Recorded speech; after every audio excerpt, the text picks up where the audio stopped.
Senator Malcolm Roberts from Pauline Hanson's One Nation believes the lockdown in Victoria will succeed. However, testing needs to be quicker. He also believes that government needs to be more truthful. Now, Victoria has serious problems with infection control. Will a harder breakdown be effective if they don't know the source of so many infections? Well, I think there are two things I need to say in response to that, Mike. And that is that, first of all, this is a very difficult issue. We said that right from the start on the single-day sittings on 23rd of March and 8th of April, when we said there's no manual for this, it's entirely new, we've got to give the government lots of room. We voted in favour of we supported them on their packages, and away we went. But we said you've got to get the data and you've got to look elsewhere and start to manage this in accordance with the best practice around the world. So we might come back to that more later, but what we've learned is that quite often the places where people have prolonged contact in close quarters is where the virus transmission is highest, and that's the family unit and workplaces. So the family unit in Melbourne is older than in any other city, and that's significant because I also saw these figures on one of the radio stations, heard the figures rather than one of the radio stations.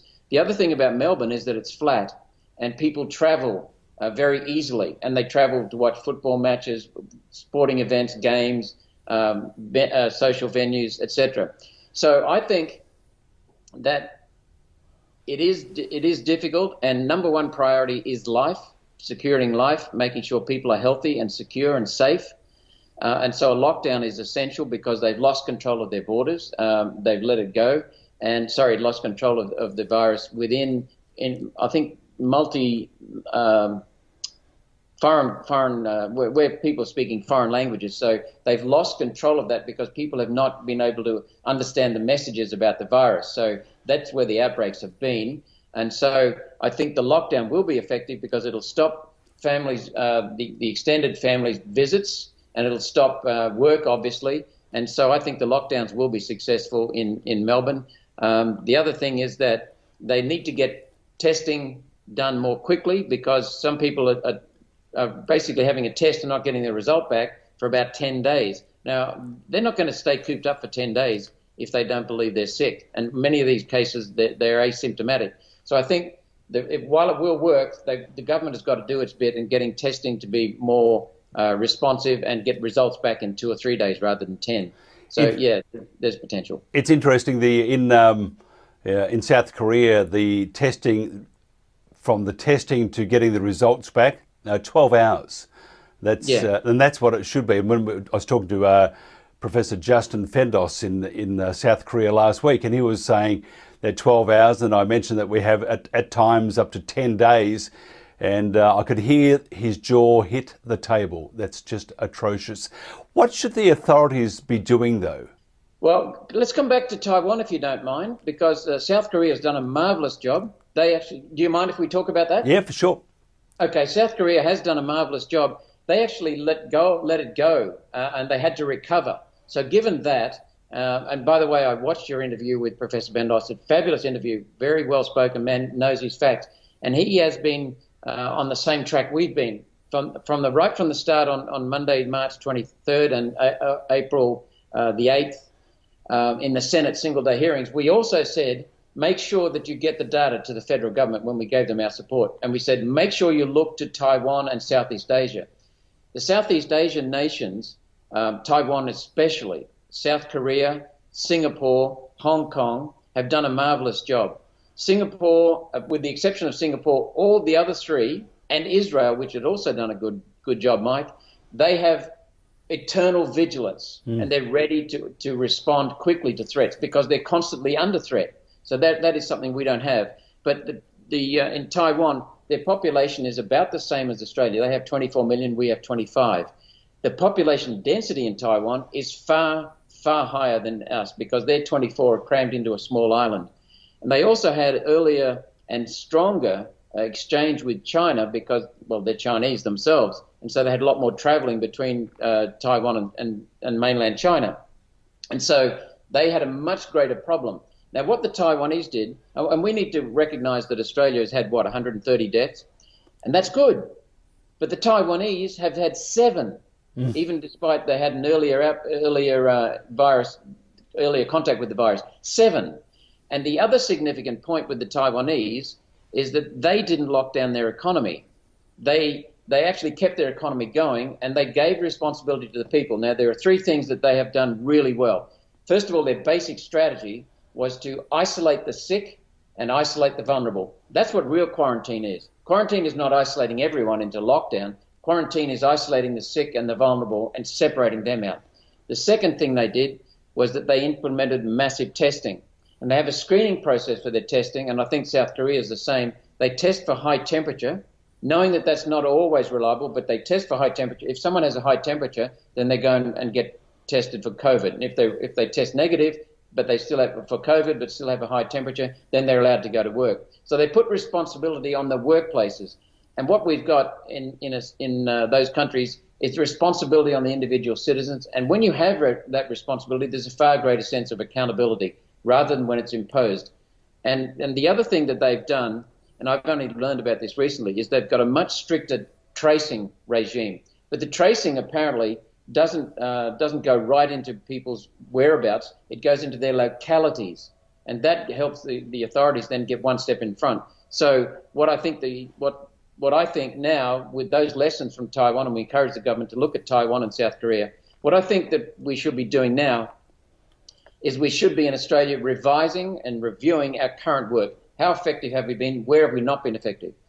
We need to recover and plan for recovery in 2 areas. First of all, to get our economy back to pre-COVID, which is February. But then we need to aim far, far higher, Mike. We need to get our economy back to the point where we have our sovereignty restored, our economic sovereignty, and our economic security and our independence. We've been following this nonsense from the United Nations now for almost 70 years, and it's destroying our sovereignty and our economic independence. And so what the UN has been preaching and our governments have been preaching is interdependence, which means that we are dependent on other countries. And so what we need to do is to get back our productive capacity, especially for manufacturing and agriculture.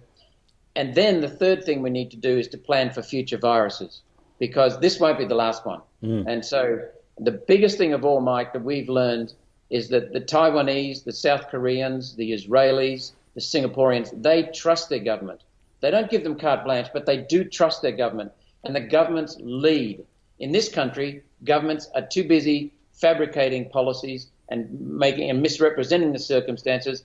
We haven't seen the truth on this from the Prime Minister. We haven't seen the truth on this from Daniel Andrews nor Anastasia Palaszczuk. We wrote to Anastasia Palaszczuk and said, "Where's your data? We want to have a look at it." She said it's in 2 locations. We went to both locations. There is no data.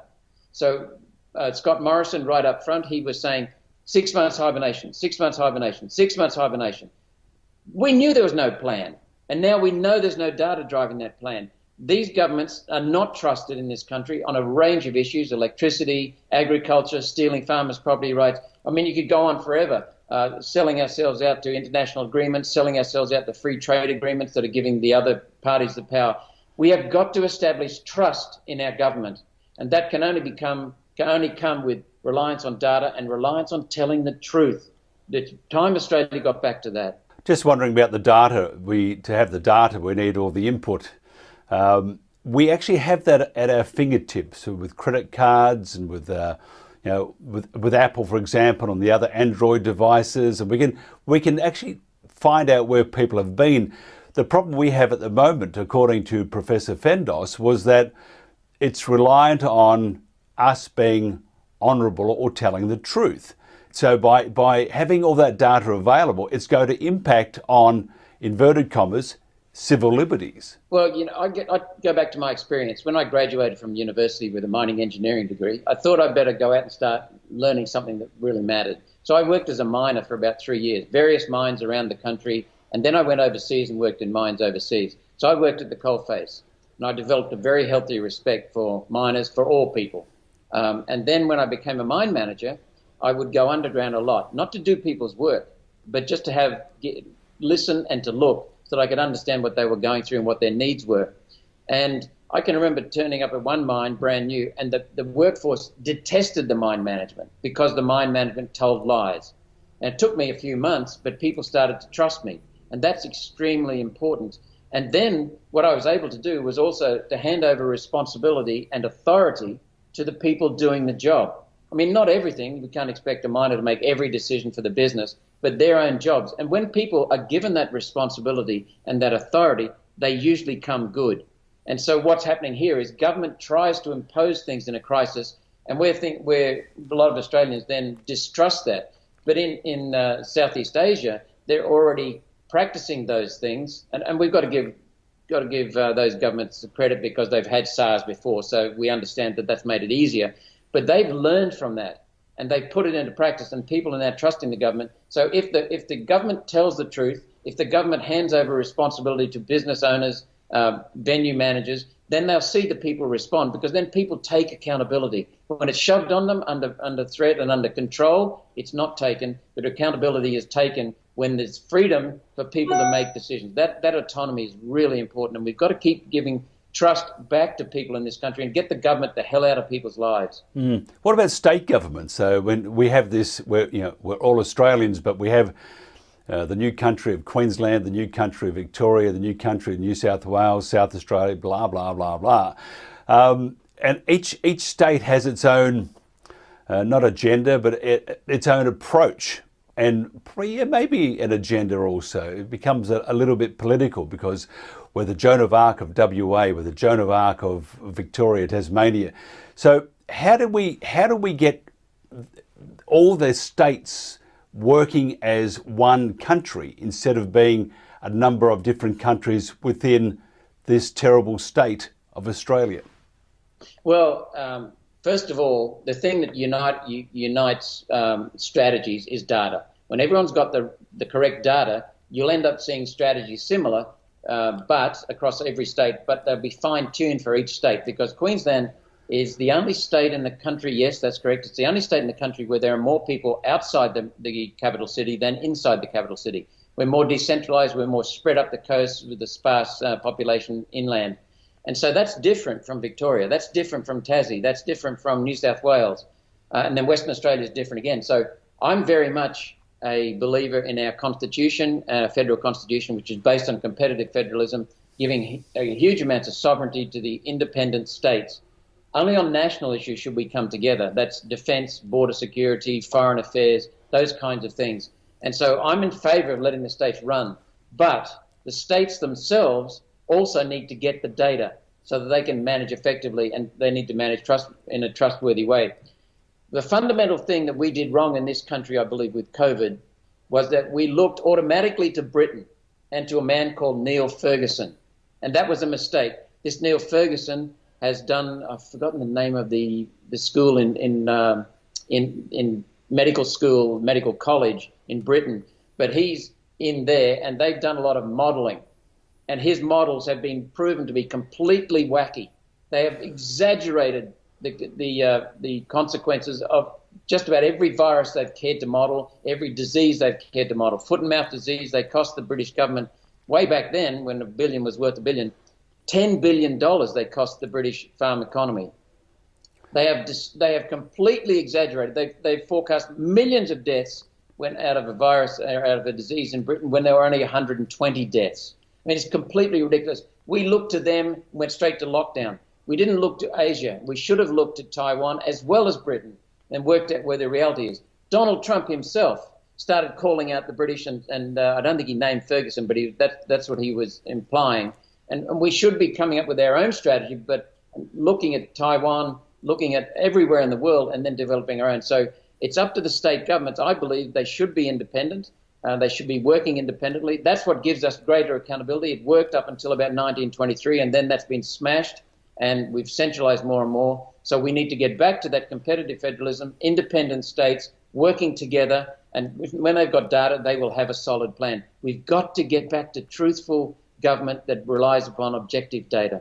Very interesting times. We must continue more discussions. There's so many questions I'd like, or conversation pieces, such as border control, the forthcoming Queensland elections in Australia, the economy, and even football.